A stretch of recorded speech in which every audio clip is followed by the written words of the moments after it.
is now my pleasure to introduce you to an extraordinary woman, one who needs no introduction.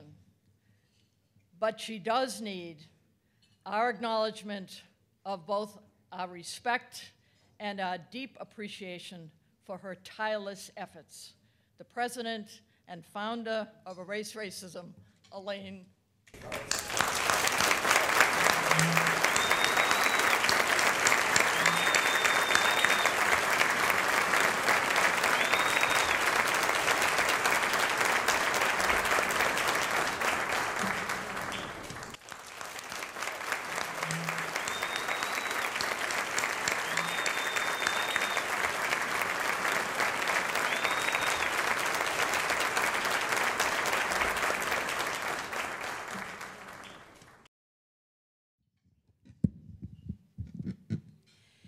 Good evening, everyone. Thank you so much for joining us. I think we have a record number of people here tonight, so I am extremely excited.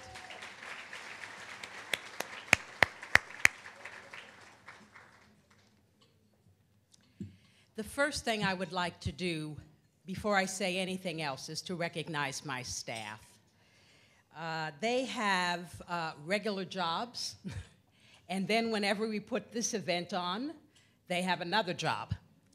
And we do not hire event planners or anybody to do all of the work. All of the gut work is done by staff, in addition to the volunteers who serve on the benefit committee. And so I'd like my staff to stand if they're in the room. Nair Berg is our education equity organizer. John Mulvey is our director of development. Wamika Avandere is our communication outreach specialist. And our part-time staffer, Olivia Ildefonso, who many of you know when she was full-time, is still popping back in to help us out. And most especially, Shirley Sharon Font, who coordinates this event. Would you all help me thank you?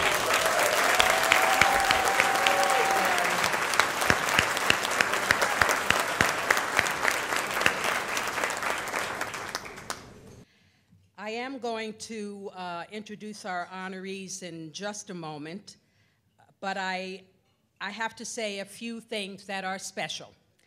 So how many of you receive our electronic newsletter? So some hands, but not all. So if you get the newsletter, you know that we announced some exciting news recently. We received a $100,000 grant from the Unitarian Universalist congregation at Shelter Rock.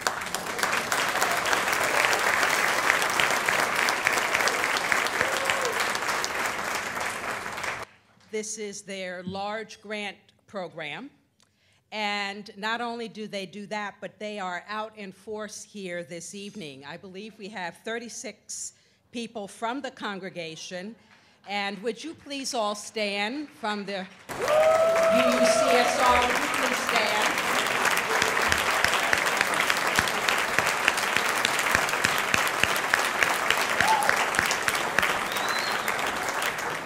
Thank you so very much. We have ministers, staff, and a lot of congregation members who are with us tonight.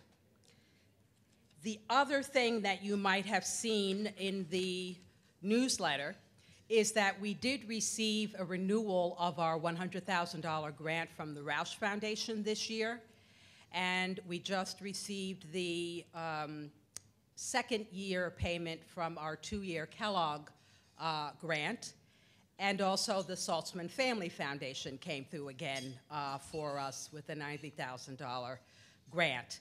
So all of this is tremendously helpful. Obviously, everyone here who is a sponsor, who we have to thank, I offer my thanks as well, but we take money anytime. So if anyone is interested in making a grant to us, please speak to me, speak to John Mulvey, who's standing in the back, my Director of Development. We also did something this year. We had an essay contest for high school seniors. And we had judges made up of some benefit committee members and some board members. And they had to work very hard because we had some wonderful essays that were contributed to us. The essays are in the back of your journal. So when you have a chance at some point, you'll take the journal home and you'll see that both of them are there. One of our winners, Jake Gould, was here earlier. He had to rush back to his school for his award ceremony. Our second winner, Amila Perales, is here with her parents. And would you please come up, Amila?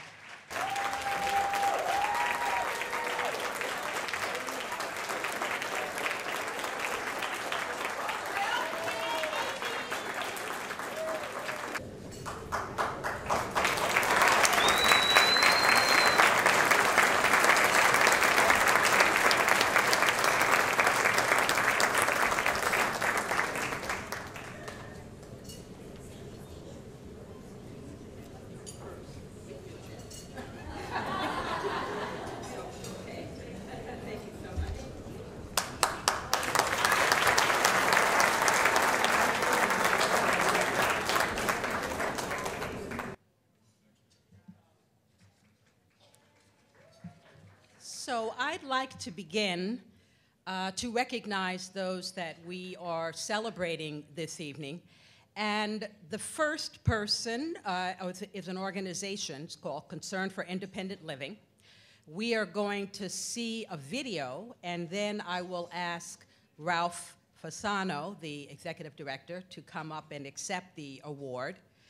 Let me just say a couple of things about them, even though the video, I think, says it all, but let me say a couple of things.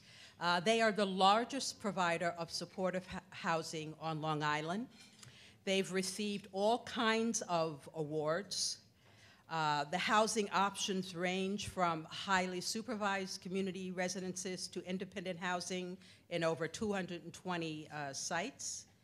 And I can tell you that the executive director is a very modest man and a true champion of the work and not at all about himself.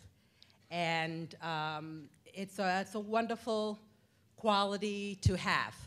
And I'd like to roll that video, which is really exciting, and then I'll have Ralph come up.